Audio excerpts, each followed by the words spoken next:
Hi, welcome to the Diablo podcast. I'm your host, Flux, and on this show I am joined by Eliminator. Hello. And Wolfpack. Hey. We're almost getting that down to a science now, you know? I remember the first ones I'd be like, hello, and it'd be like this 5 seconds, someone would go, you want me to talk? Yeah. Is that my cue? Okay. Yeah, I can't exactly point at you because we're 8,000 miles away, so. And we're not doing video calls because that would be horrifying for all three of us, I'm sure. I'd like it. Just throwing it out there. It would be better than your picture, but yeah. And whenever the chinchilla starts running, you could point the camera at it. We could watch his little feet go really fast. Yeah. And watch the power meter for his computer go back up. Yep. Exactly. So we're talking a little bit about action RPGs. This was your concept, Eliminator. Why were you interested in this? You play a lot of other ARPGs? I do, and I also thought it was very fascinating how, since the announcement of Diablo 3, the massive amount of ARPGs have really spawned. Diablo clones, would you call them? Yes. A lot of them, ARPG, the genre has kind of expanded a little bit more than just being called Diablo clones, but they're pretty close to being. Most of the ones that I've written down as ones that I would like to talk about or at least reference are pretty close to being just Diablo clones themselves. Would you consider World of Warcraft a Diablo clone or an ARPG or neither? Kind of neither. What do you think, Wolfpack? Yeah, I would agree with that. Neither. I think that MMOs in general should be considered distinct from action RPGs, unless of course one comes out where your character is killing like dozens of monsters at once and not just like taking their time killing one at a time. So you differentiate it based on the kind of the pace of the gameplay and the scale of battles? Yeah. Also just the type of combat too. It's not nearly as visceral as Diablo's games are. And Diablo is, there's an accuracy to the clicking required. You don't just lock onto a target and then kind of cycle through your spells, which is a common thing in most MMOs. Yeah. Yeah, you have all your stuff in like an MMO right in front of you. I mean, now in Diablo you will too, but in most MMOs you have all your skills and everything laid out right in front of you. I think that right now in MMOs there's a big emphasis on group play and people not being able to fulfill all the roles by themselves. Like there has to be a healing role, a tanking role, a damaging role, and as we all know in Diablo, it's just everyone's a damaging class, and there will be co-op and encouragement to co-op, but if it's done correctly, there should be no point where you have to find someone to help you get through the game. What's another recent ARPG you've played, Eliminator, that you thought would be that you can shed light on, kind of comparison to Diablo 2 or Diablo 3? I guess the most prevalent would be Torchlight for the people on the site. Did you like it? Some parts of it I did, but other parts I just thought it was very lacking. And lacking in just, it wasn't deep enough, it wasn't complex enough? I think story-wise, just overall presentation, the combat seemed a little stale in it. I mean, it wasn't repetitive. Yeah, but it wasn't. It was. You never felt like you were being challenged in any different way other than just pressing the button over and over again. It was just, oh look, this guy looks different. This guy's got a different shape, but he still dies just as easily. Yeah. Did you Torchlight, Wolfpack? I did. I beat it once, and I actually started it up again recently as I was looking forward to playing the second one. And I have to agree that it had its share of problems. My issue would be, or one of them would be, that the skill trees have a ton of passives littered throughout them, and that's one of the things I love about Diablo is they're ripping the passives out of the skill tree and putting them into a separate system, which I think is awesome. Because I don't want to have to choose between furthering my meteor spell and having like plus 3% spell damage. That should be separate points for that. And but yeah, I thought it was a fun game as far on a whole. It was the obviously lacking multiplayer is enormous. I also didn't like how you could add enchantments to an item almost indefinitely. It sort of cheapened the excitement of finding a new item because it had no chance of competing with the one you've upgraded 15 to 20 times. And also another thing that bugged me about the item game in Torchlight is set items had no set stats. They had bonuses, but other than the bonuses, they were just like another magical item you found on the ground, which I didn't like that at all, but that's just me. There were other things about the game with the items themselves. It's just like two-handed weapons weren't really worth taking. They were always inferior to just one-handed weapons that you can equip in each hand, and I mean, there's a lot of little flaws. No homage to Diablo 2 right there. Yeah. There's no reason to ever use a two-handed weapon, basically. But yeah, go ahead. And I think just the variety of the levels was very tedious. You know, you'd go through and you'd just be like, okay, I'm completely done with this. This is one thing that I really like when they said about it in one of the BlizzCons. They said that every 15 minutes they want to give the player something different to look at or be in a different environment, and that's going to keep the spice of the game going for a lot longer than like Torchlight was. And you guys have followed the Torchlight 2 information a little bit? Yeah. I have, yeah, just a little bit. Looking forward to, I mean, obviously I interviewed Max Schaefer about that on the second episode of this podcast, and he said a lot of, basically everything you guys have said about Torchlight he pretty much admitted to, the item soup and the kind of smallness of it and not really having a plot. And even then he just said, well, we made the game in 10 months, like from blank computers to release was like less than a year, which is, Blizzard doesn't even, they don't storyboard out the Monk's cinematic in 10 months. It doesn't seem like. They couldn't do the intro, just the title screen in 10 months probably. Yeah, I mean, it's astonishing to think that these guys could make an entire game. And it's not as if, Max was obviously the head guy on Diablo 2, and it's not like that game was made in 10 months. So, faster, better, stronger. But he just pointed out that they worked basically 2 years on Torchlight 2, and it's not coming out until later this summer at least. They haven't, they've said they're not going to make the spring deadline, obviously, which is a little late now. Yeah. But just, if it's more or less the same game, but it's got multiplayer, and they had 2.5 times as long to work on it. So and plus they had the whole, as he said, the content pipeline was already set up. They had the artists and they had the quest designers and they have a writer this time, and they were doing stuff they were familiar with. They didn't have to break in new software and such. Yeah, the engine is already pre-built and everything like that. So can you just imagine a Torchlight that's, 3 times as big and much more polished and much more varied? And would that be a much better, obviously it'd be a better game, or at least we hope it'll be a better game. Oh yeah. Well, I think though if they don't change the skills and don't change the items, then it's not going to be more, it's just not going to be any better. It's just going to be a larger amount of the same thing. They really need to go and fine tune everything. I bought Torchlight 1 and I will almost definitely buy Torchlight 2 because even with its flaws, it's a fun experience and I'll probably want to beat it. And yeah, they recognize the issues with the first one. They've been working on this for 2 years, which is, like you were saying, more than twice as long as it took them to go from nothing to that. So I'm pretty excited for Torchlight 2. I just hope that it comes out well before Diablo 3, so I'm not, so I'll be more likely to purchase it. I'll put it that way. Yeah, obviously. Yeah. They'll be more likely to get it finished too. They won't all be playing D3 for Yeah. 2 weeks. I think that's something they're probably very striving for too, is try to get it out before Diablo 3 hits. Yeah.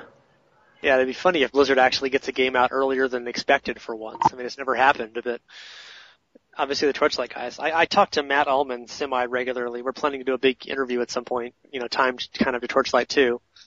And he keeps saying, oh, it's so great and it's so big and you're going to love it. I'm really happy with it. I'm so much happier with the music on this. I've had more time to work on things. But obviously he's not exactly an objective observer, but he's not a PR person, so I don't think he's giving me, he's not bullshitting me. I think he's telling me the truth. I really hope they have a lot of varied voice acting and a little more depth to the world story in the sequel. Well, they have a writer this time, so that's Max actually, literally they did not have a writer the first game. It was kind of like Max and the other guys just sort of slapped together some generic FedEx kind of quests. That's probably why when you're going through the game you didn't really feel anything for any of the NPCs. It's just like, yeah, just get out of my face and let me just kill some more things. Yeah. How about the Flux NPC, the miner in town? You liked him though, right? Oh, he was the best. Yeah, of course. you had a deep personal connection immediately. Okay, not that deep. I screenshotted myself with Flux. That's pretty much as far as I played it when I first got it. I started playing that on Halloween. I mean, whenever it came out, I guess a year and a half ago, Halloween. And I was at my girlfriend at the time's house, and she was running to the front door to answer trick-or-treaters at 9 p.m. or something. And that was when I'd first installed Torchlight. I just got as far as there's a Flux NPC, just so she could see that they needed a character to me in the game. Then we had sex. And lost interest. Yeah, that's pretty much the last I played of it, but I do need to play it again at some point since I'm going to be interviewing people about Torchlight too. She was like, "Oh, you're semi-famous. Okay, I'll do you now." Yeah, she thought I was fine. I mean, we've been dating for a while. It wasn't like that was our first time or something, but it was mostly amusing. Actually, we didn't. Actually, we had to go to the frickin' Longs at 9:30 p.m. to go buy more Reese's peanut butter cups or something because she ran out of candy. I'm like, just turn off the light. Yeah. Oh, but there's children. I just moved here. It's my first house. I'm like, what are they going to break your windows? They don't care. But anyway, that was a long time ago in a galaxy far, far away. Yeah. So I think we've beaten the Torchlight horse into glue. Any other ARPGs you wanted to throw out there, Eliminator? Well, let's see. There's Darkspore that came out not too long ago. That was an interesting variation of how a Diablo clone is. And Darkspore was Spore, right? They kind of remade it. Basically, yeah. They took the Spore engine and then slapped on an RPG item system, but the items were not just like a sword and stuff. They were actually body parts that you would genetically attach to your characters. You get a chance to play that one, Wolfpack? No, I did not. Could you go play it really quick right now? Yeah, I'm downloading as we speak. Yeah, we'll just pause for 2 minutes and run through the whole game. There's a demo on Steam right now if you wanted to check it out. Oh, cool.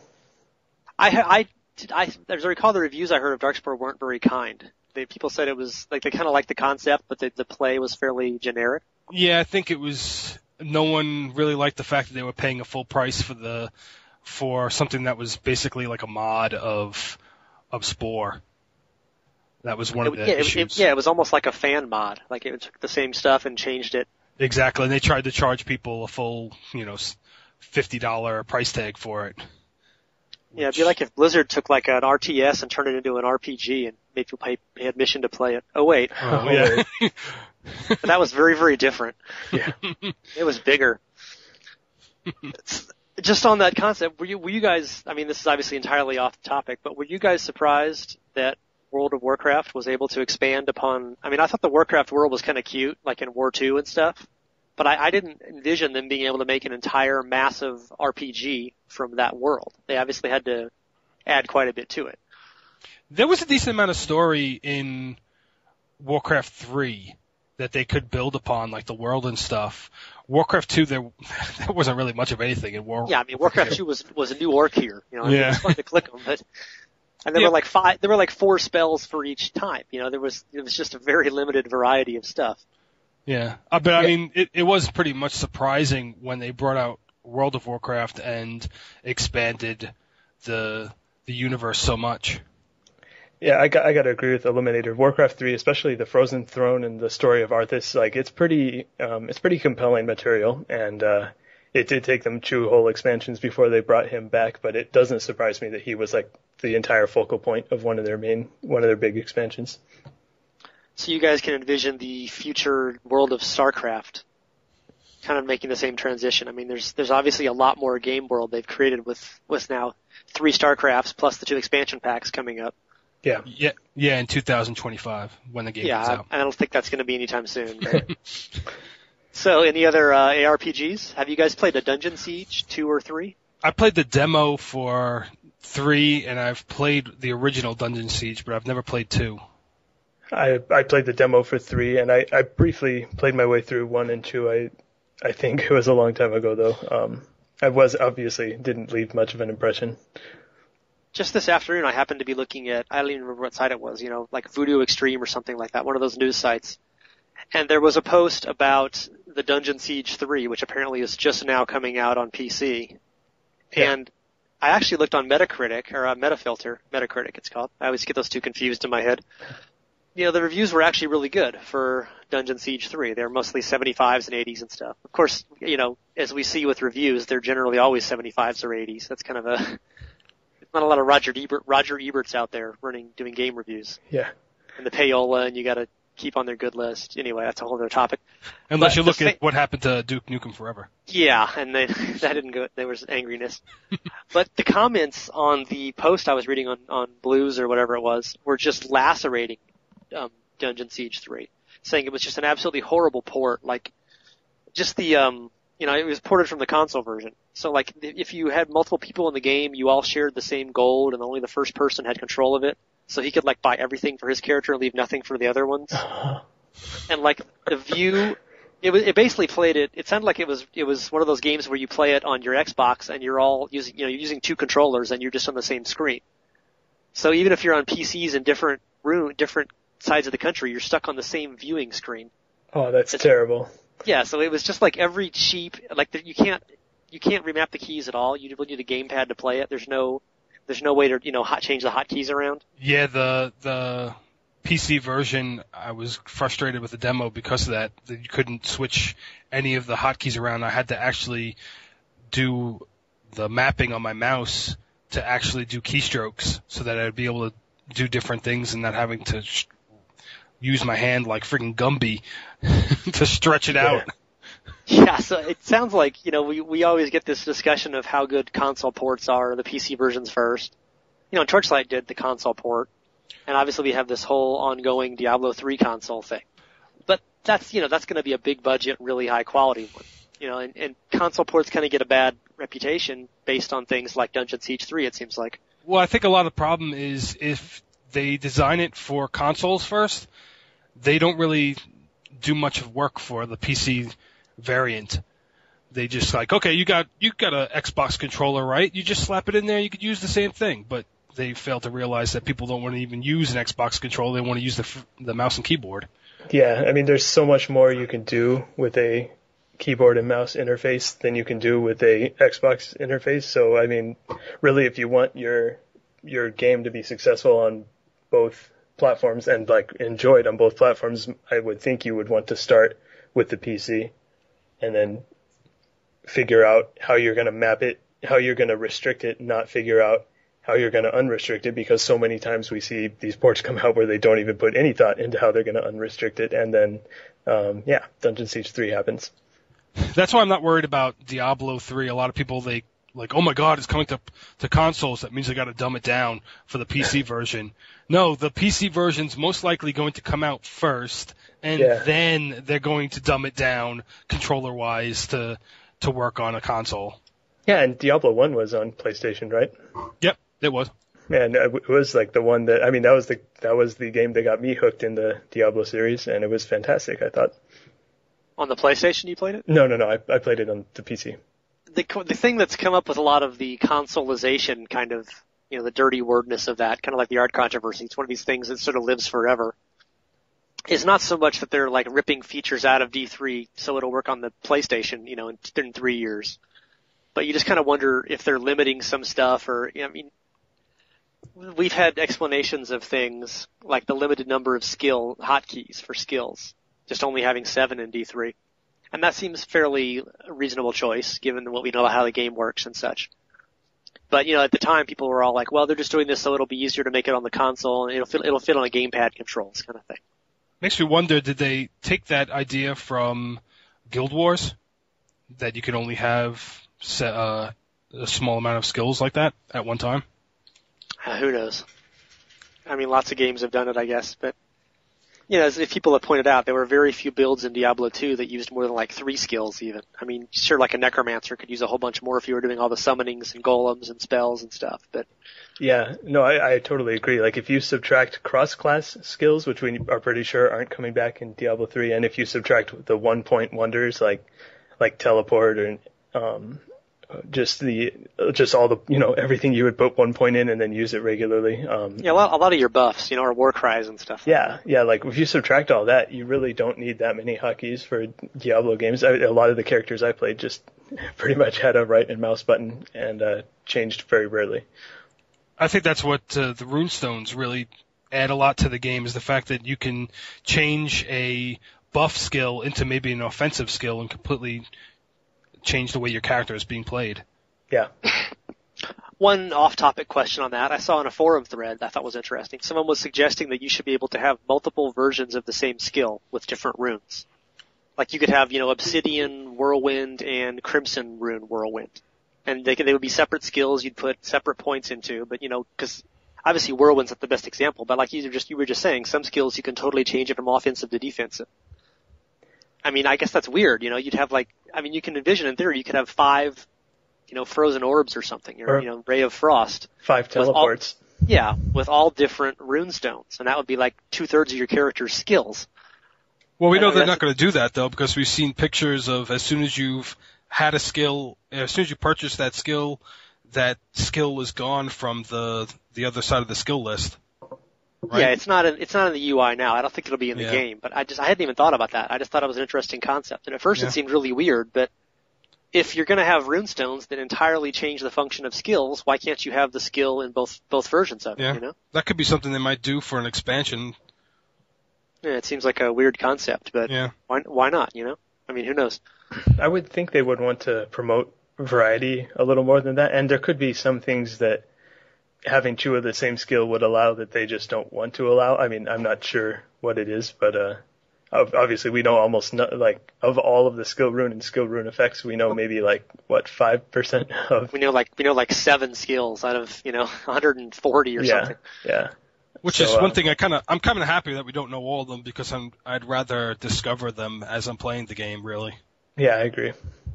I think it's going to be, I'm hoping they don't put some Ariat Summit version out like the day the beta starts or whatever, with every single bit of information in the game. I mean, as you guys said, I think it'll be really, obviously people will be data mining it and getting the info off of the beta and off of the release. But I just think it'll be really fun the first few weeks, we're getting emails and I'll be posting news and screenshots, and you guys got to see what Obsidian does in Plague of Bats or something like that. I'm like, ooh, it makes a giant bat and it carries off the monster or something. Just be it'd be so you would just want to make a witch doctor or whichever, and just try that one skill with that one rune. Just people are saying it's so cool. You'd have to see what this one does. Yeah. So you can have a giant bat, a giant toad, and a giant zombie, and a giant zombie bear. Sounds like my high school reunion. Yes. So, any other ARPGs your guys are dying to chat up? Let's see, I'm kind of interested in Grim Dawn and Path of Exile to see how those two come out. Yeah, I actually, to sort of a humble brag here, I just got my alpha account set up for Path of Exile last night. I haven't even tried it yet. Right on. But I'm going to be doing those guys on the podcast in a week or two, so I figured I should actually, play the game a little bit. Yeah. But yeah, I'm definitely interested in that. It's very dark and grim. And then Grim Dawn seems interesting. I thought I might actually contact those guys, see if they wanted to be on the podcast at some point as well. The only problem I have with Path of Exile is it looks like a classic Unreal Engine game where everything is glossy, and I'm kind of tired of that look. Well, I can send you some screenshots in about 3 hours, and we'll see how maybe it looks different when you're actually playing it. Maybe. Another game I'd like to talk about real quick, though, is Bastion. I don't know if you guys have even seen it. It's a Xbox Live game, and I think it's going to be coming to PlayStation as well. It's an interesting variant of Diablo, and it's got a really interesting storytelling mechanism where everything you do throughout the game is narrated. Narrated by who? They have a voice actor that kind of sounds like, what the heck's his name? I forget his name. The guy that did the voice acting for Deckard Cain? No. The guy that did the voice acting for Fallout, the intros, Ron Perlman. Oh, Hellboy? Yeah. He kind of sounds like him, but he isn't him. So what is the milieu of Bastion? It's basically a world that has been completely destroyed, and you're like the sole survivor of the world, and you're trying to put it together again. Is it fantasy or sci-fi or future? It's kind of like steampunky, because it has, you have guns in the game. So, I mean, as soon as you say you have guns and swords, it's automatically steampunk, isn't it? Just about. Pretty or much. else it's Hellgate London. Yeah. Huh. I just watched a YouTube trailer for it, and it seems pretty interesting. It looks it's kind of cartoony, sort of like almost like Torchlight, actually, the animation for it. But you only play one character, and they have I don't even know how many weapon types they have, but they have different weapon types, and I'm not sure. I know you can upgrade them, but you're not getting different versions of them. So it seems a little limited, maybe. Yeah, it's a little more limited than that. Huh. But it's a different type of game, like different goals. Yeah, and it's more linear path too, because of the fact that you're not running around all over the place. As you're running forward on the path, the actual ground will lift up and connect to where you're walking, so it's constantly growing in front of you. That's really cool. I'm guessing that they won't have multiplayer. No, they're not gonna have any multiplayer because you wouldn't want to have 4 different people dictating what's going on. It'd be too confusing. And also, you could fall off the side too, so there's still that. You can. There's still that platformy element where if you don't funny. watch where you're going, you'll fall off and you'll take damage. You won't be completely dead. You'll like fall off, take damage, and appear and maybe be blinking for a little bit, and you'll see the health hit. And then you have to work your way back up to where you were. Well, no, you'll be basically where you fell off. It's kind of just like a punishment type thing, where if you fall off, you just take a health hit. So you guys have we've seen a lot of Diablo clones or ARPGs since, 2001. Have any of them approached the fun of D1 or D2 in you guys' opinions? I don't think so. No, not for me. So what is it about the Diablo games thus far? I mean, that's obviously a pretty broad question. I think it's a pretty combined elements of the game between story, atmosphere, just the feel. When you hit something in Diablo 2 or you attack something in Diablo 2, it feels very gratifying between the sound and the actual visuals of it. And a lot of those games, they don't get that full package. Yeah, I have to say, for me, there's 2 major things, and the number one is the skills. I mean, every action RPG, it revolves around what skills you use to kill the monsters, and Diablo skills, like Diablo, well, especially Diablo 2, there's such a huge diversity of skills, and pretty much every single one of them has a great graphic, has a great sound that goes along with it. It's very obvious what you're doing when you use it. At least the ones that I was using when I was building my characters, and the animations was right, the sound was right, it felt right when you used the skill. There was no handling your character felt right. And then the second thing for me is the item game. The Diablo item game is superb. I don't think I've seen any game since then that has as complex and interesting of an item system as the Diablo one does, in terms of different types, different varieties, the huge ranges, which makes it all that more addicting when you try to get the best one you could possibly get to become as powerful as you possibly can. Also, the items and skills interact in interesting ways in Diablo 2, which a lot of games don't really think about or take advantage of. Like, you have a sword I'm having trouble thinking of an example right now, but like in Diablo, there were items that would lower enemy poison resistance, and you throw that on a Poison Nova Necro, and bam, you have a really cool, interesting, more powerful build than you would have without that item. And the interaction with skills and builds in Diablo I thought was really cool, and that was why I still play it from time to time here, like 10 years later. There's just a tremendous amount of depth in what they created, even though sometimes we sit here and say, well, there's not a whole lot of depth, but it's a lot more than a lot of the other games that have come out in between. Yeah, Torchlight was fun, but if you count up the total number of skills, like unique skills, across, like not counting the passives, it's like less than one character in Diablo 2. Yeah, because characters repeated the skills between different classes and stuff. It almost just felt, this is just their version of this skill on the other character. Yep.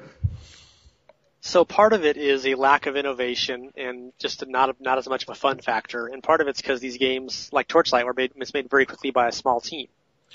There have been big budget ARPG Diablo style games though. I mean, I guess the first Dungeon Siege and Dungeon Siege 2 were pretty large team. I'm sure there's others I'm not thinking of, but it's not like they're all just these quickies made by some tiny little, they've got big budget, large productions. Why is it that we waited 10 years between D2 and now with D3 coming up, and maybe Torchlight 2 if that works out pretty well? But we're finally getting a bigger, better, stronger. Obviously Blizzard has all the resources in the world for D3.